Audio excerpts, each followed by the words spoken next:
PM faz operação em comunidade no Rio, mas diz que não desrespeitou suspensão de ações na pandemia. Rio, a Polícia Militar conduziu na noite desta sexta-feira, 12, uma nova operação no Complexo do Salgueiro, em São Gonçalo, na região metropolitana do Rio de Janeiro. Segundo a polícia, os agentes tinham como objetivo impedir a realização de um evento em comemoração ao aniversário de um criminoso que atua na região.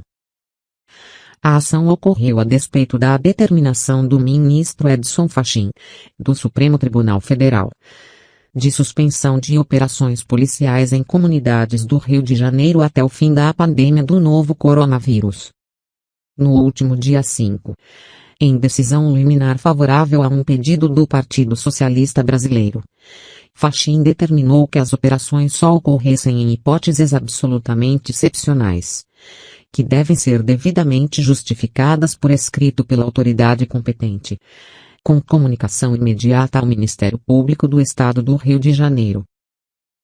Segundo a Secretaria de Estado de Polícia Militar, equipes do Comando de Operações Especiais, com base em dados do setor de inteligência, realizaram a operação com o objetivo de coibir uma festa de aniversário de um criminoso, que reuniria outros integrantes do grupo fortemente armados.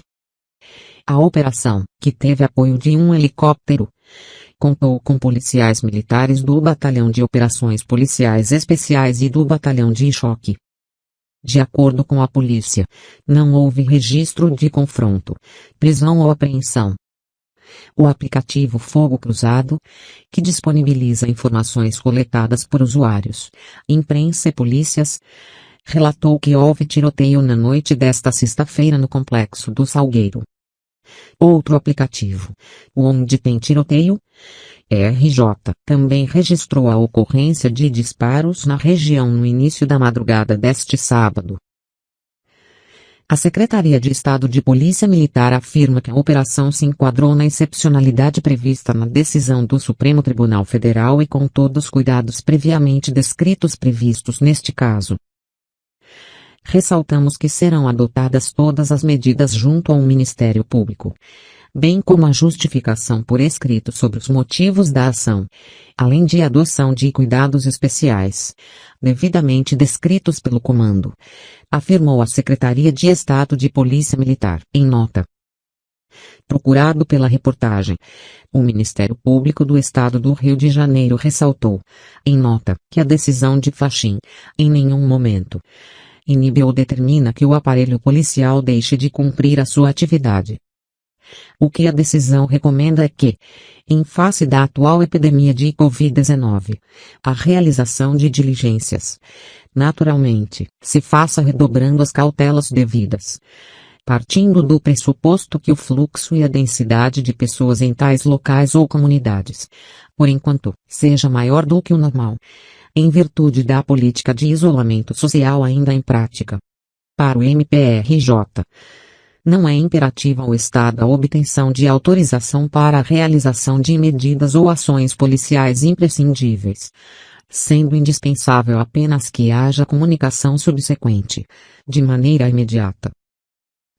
A comunidade de São Gonçalo é a mesma em que o adolescente João Pedro Matos Pinto, de 14 anos, foi morto por um tiro de fuzil dentro de casa, enquanto cumpria o isolamento social com a família no dia 18 de maio. João Pedro foi atingido durante uma operação conjunta das polícias civil e federal na comunidade.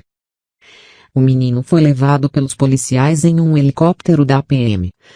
E familiares declararam que ficaram sem notícias sobre o paradeiro de João Pedro até a manhã do dia seguinte, quando descobriram que estava morto. No primeiro sábado após reabertura de lojas, consumidores se aglomeram no Brás. Uma multidão ocupou ontem as principais ruas de comércio do Brás, na região central de São Paulo, no primeiro sábado após a reabertura das lojas. Defensoras da flexibilização do isolamento social.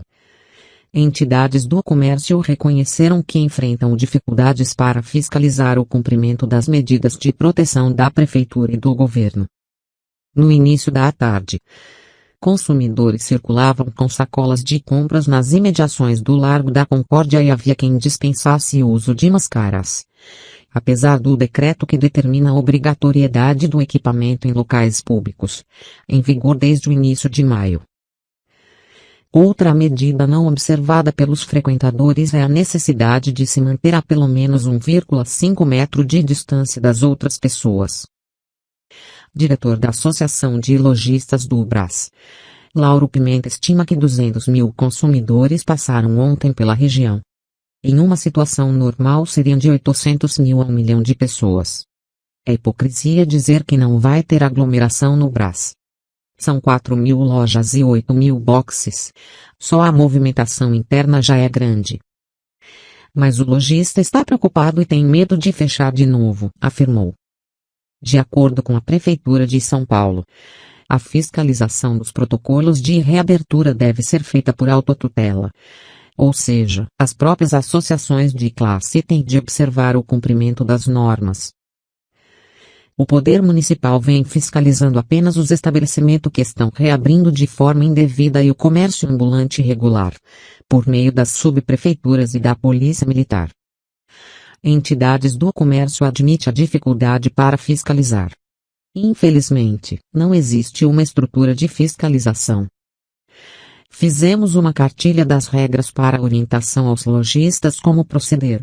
É mais uma novidade que teremos de administrar, disse Aldo Macri, do Sindicato dos Lojistas de Comércio de São Paulo.